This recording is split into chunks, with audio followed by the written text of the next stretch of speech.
இன்னைக்கு மார்னிங் கொஞ்சம் வேலை இருந்துச்சு. ஸோ வெளியே போயிட்டு வர லேட் ஆயிடுச்சு. வீட்லயே போய் சாப்பிட்டுக்கலான்னு சொல்லிட்டாங்க. ஆனால் வீட்டுக்கு போனோன்னே என்ன சாப்பாடு பண்ணுறதுனே தெரியல. யோசிச்சுட்டே ரைஸ் மட்டும் வச்சுட்டோம். குழம்பு என்ன வைக்கிறதுன்னு யோசிக்கிறது தான் டாஸ்கே. டெய்லி ஏதாவது ஒன்று டிஃப்ரெண்ட்டாக வேற வைக்கணும். அதுவும் டேஸ்ட்டாகவும் இருக்கணும். எனக்கு மட்டும்தான் அப்படியா இல்லை எல்லாருக்கும் அப்படி தானான்னு காமெண்ட்டில் சொல்லுங்கள். கடைசியாக என்ன வைக்கணும்னு பிளான் பண்ணியாச்சு. குழம்பும் சைட் டிஷ்ஷும் தனித்தனியாக பண்ண டைம் ஆகுமேன்னு ஏதாவது டிஃப்ரெண்ட்டாக பண்ணலாமேன்னு பார்த்து பண்ணது தான் இந்த பிஞ்சால் பர்த்தா.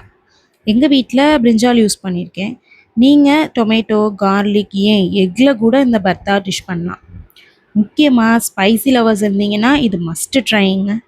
இது ரைஸ்க்கு மட்டும் இல்லை, சப்பாத்தி தோசை காம்பினேஷனுக்கு கூட அட்டகாசமாக இருப்பான். இது பண்ணால் மட்டும் போதும், வேறு குழம்போ சைடிஷ்ஷோ தேவையே இல்லை.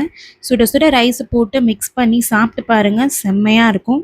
பர்த்தா மட்டும் இல்லைங்க, சப்ஸ்கிரைப் பண்ணவும் மறந்துடாதீங்க.